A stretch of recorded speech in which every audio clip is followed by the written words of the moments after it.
Okay, finally, we go live. I don't know what's going on with the internet today, but some gremlins in there. Hi all, Tommy G, Biotech Exec. And have you ever wondered how food affects not only your health, longevity, sort of over the longer term, but your short-term mood? And here's the real $1 million, $64 million, whatever, maybe it should be in crypto currency question.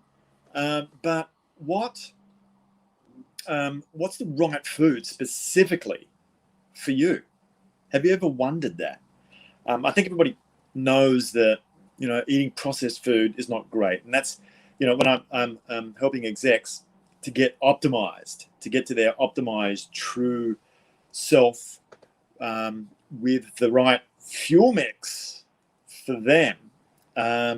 We go specific, and we go specific around what is specific about each individual. And of course, the genes that we got from mum and dad is different. I don't know what the probability is of having two exactly the same 20 to 25,000 set of genes in your genome, but it's pretty remote, right? Even twins, it's close, but not 100%. So, that said, what makes us different? It's not the gun that mum and dad loaded, right, in the genes that we got, but what we actually do with them.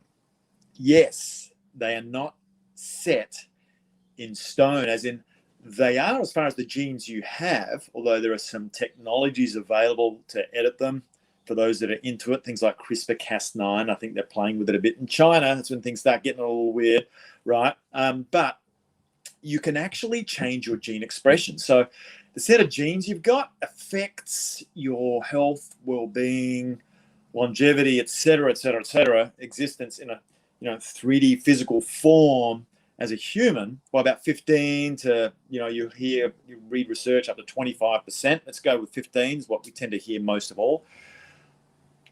The big part is whether you're switching on or switching off those genes. And what do we mean by that? Well, your genes, they're producing proteins, right? And they produce them out of amino acids. And, if you look at a DNA strand, it's going to have a set of genes in there like a program. And that it forms in what they call mRNA. And that's where the program gets run as it sort of comes off the blueprint to produce certain things in your body. Now, with food, that's one aspect that affects this. It's actually all of the environmental factors around a cell. So if we're talking as a human being, the air that you're breathing, things like EMF, anything that is outside of your cells. But a big one where we can really improve the optimize you as a human being, the big one is food. Now, there is, and the science is available today. In fact, it's probably sitting potentially there in your iPhone to switch on an app that will be able to help you do that. But you've actually got to sign up for a service. And if you're interested, reach out to me. If you're curious to know what this is, you can either comment here so everybody can learn, which would be great, or feel free to direct message me. And I'm happy also to have a call with whoever about this particular topic. But I've been kind of studying it for a number of years now, and know people that are experts in this field. And in fact, one that has managed to invent the very app, or at least the data that's in there. It's 20 years of data, some AI that's been built around it to make it a bit smarter, and about 15 layers of science, from Western medicine to Ayurvedic, to, traditional Chinese medicine, and the other 13 or 12 or so. So what you eat. Now, the best blunt instrument we've got is the Mediterranean diet, right? And there's been a lot of research from a bunch of doctors. They get together every year somewhere, I think in the US, and they come from all around. And they basically debate out what the best diet should be for the human. And what do you know? And proudly happy to say that the Mediterranean diet, where my heritage comes from, is what seems to be the best blunt instrument there. But it's a pretty damn good blunt instrument. And eating a lot of fish, vegetables. I mean, I'm probably not telling you a lot you don't already know, right? But it's non-processed, and if you can go organic, that's even better, because there's a lot of chemicals in our food that cells will kick off certain, what they call genetic expression, as does the food. It's all chemicals, but you want to get the right chemicals in there, and ideally not the ones that have been synthetically made, right? There's some great synthetic stuff, I believe, in Western medicine, which is great for acute care, but when it comes to chronic care, so long time effects, you want to be doing the right things. And I know I talk about the three sort of legged stool of health: eating, moving, sleeping. And with that stool, you'll have a little footrest which connects those three legs, and that's the circadian rhythm, the timing of when you do these things, because each of us actually has different timing of certain hormones that are kicking off, when it's best to do your exercise, when it's best to do your sleeping, when it's best to be eating, and how often you should be eating during the day even. Now, of course, they're all connected through the part that your bum goes on, which is the seat.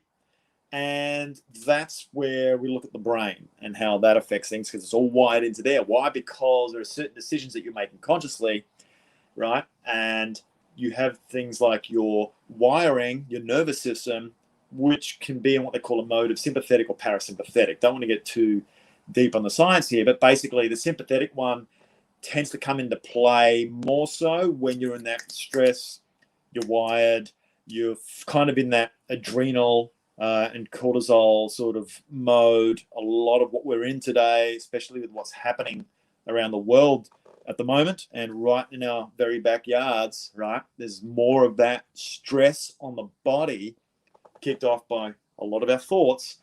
But food is a great way to be able to give yourself the right medicine.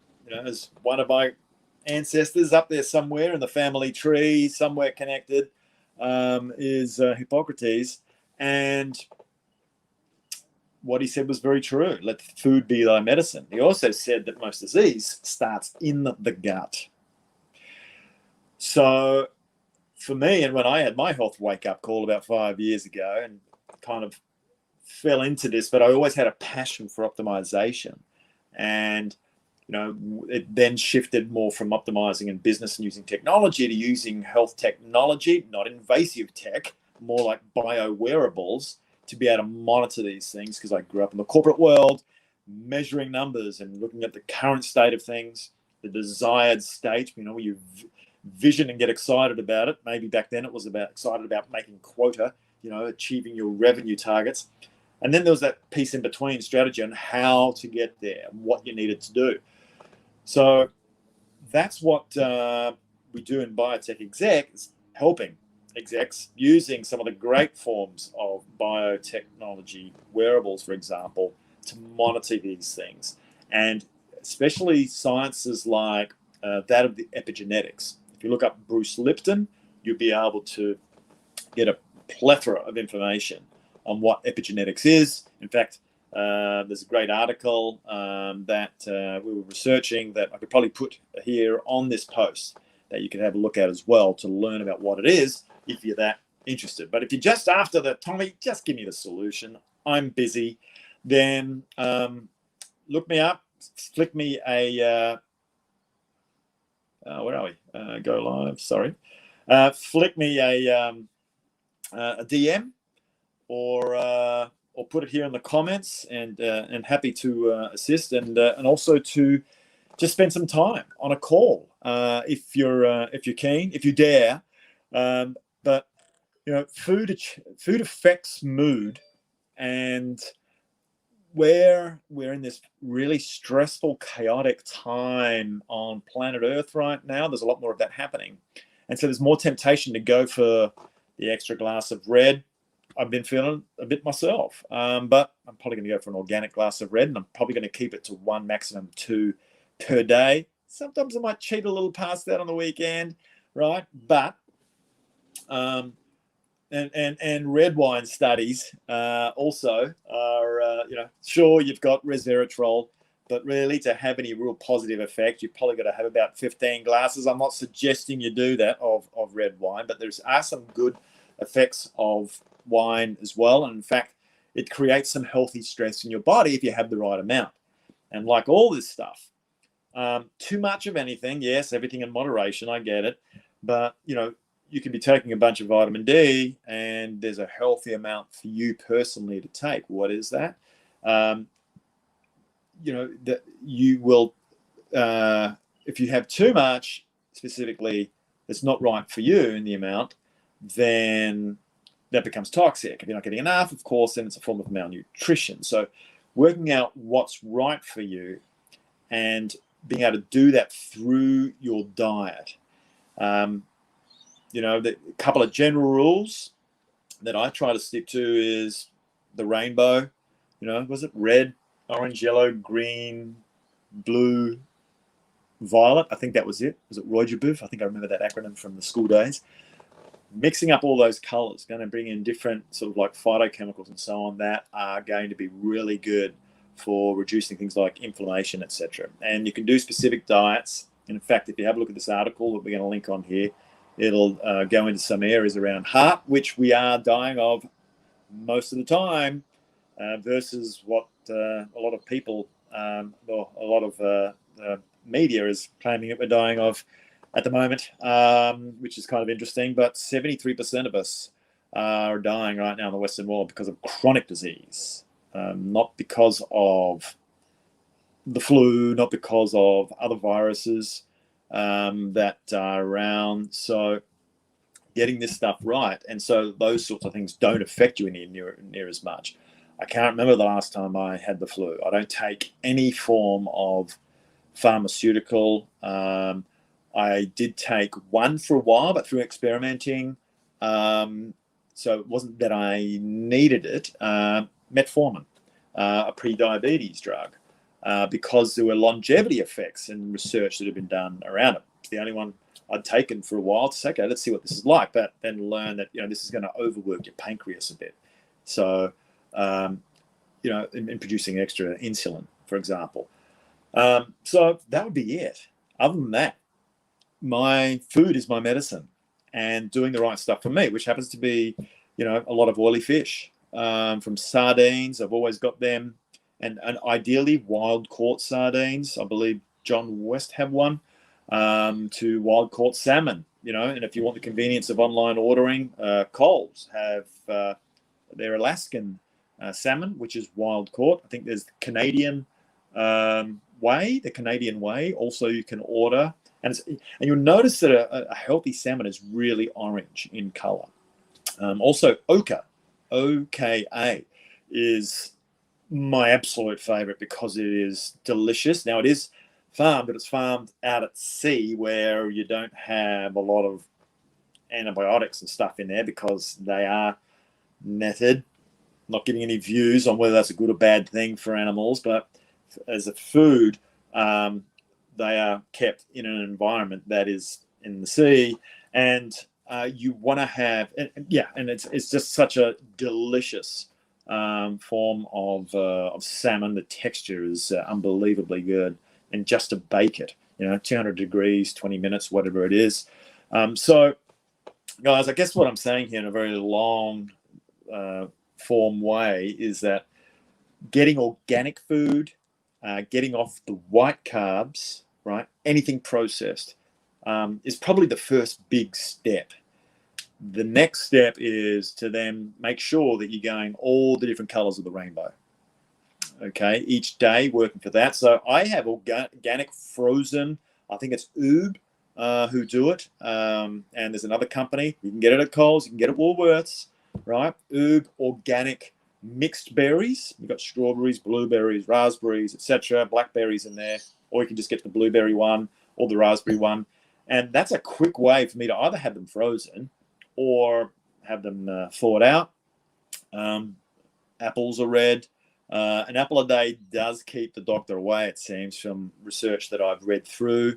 And then something orange, which tends to be either a carrot or it's pumpkin or it's a butternut pumpkin, and sweet potatoes or kuma in New Zealand is fabulous, right?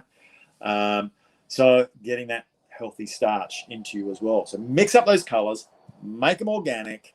For me, tends to be fish. I'm not saying it's for everybody, and it tends to be oily fish, but we do have a way with science, and what I love about technology and playing with it these days in health technology, to be able to actually analyze what is the best food for you. And other organizations that I work with in being able to analyze, if you really want to get into this and you want to optimize, 28 different bloods that are measured.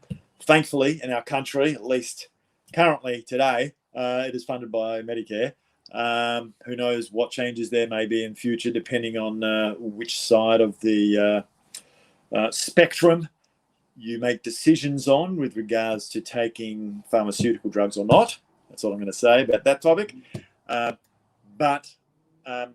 Yeah, I think that's about it, right? Sorry, I jumped around there. I came in raw. We're talking about epigenetics because right now I think there's a lot of temptation to even go worse on your diet.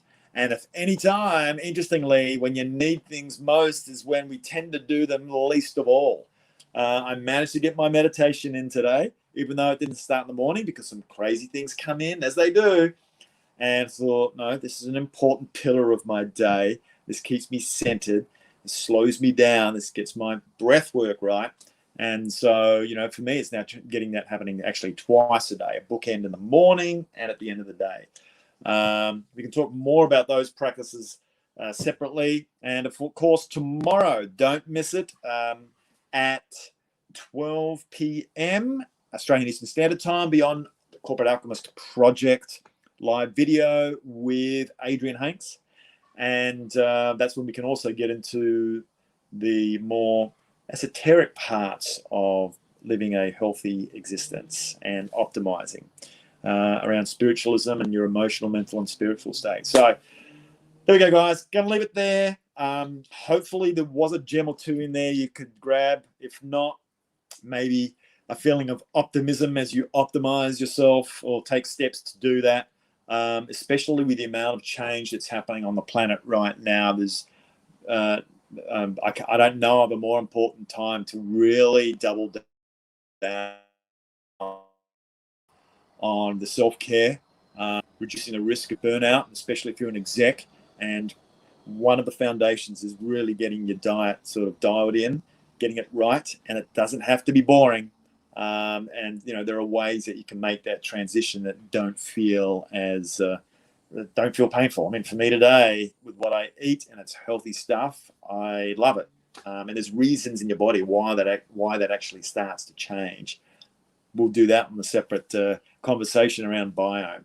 All right, guys, have a great rest of your day. A lot of us here in lockdown in Australia, up here in Queensland at the moment, and we're also getting it, and I feel for those in New South Wales, those that have been through this already in Victoria, and what interesting times we are living right now.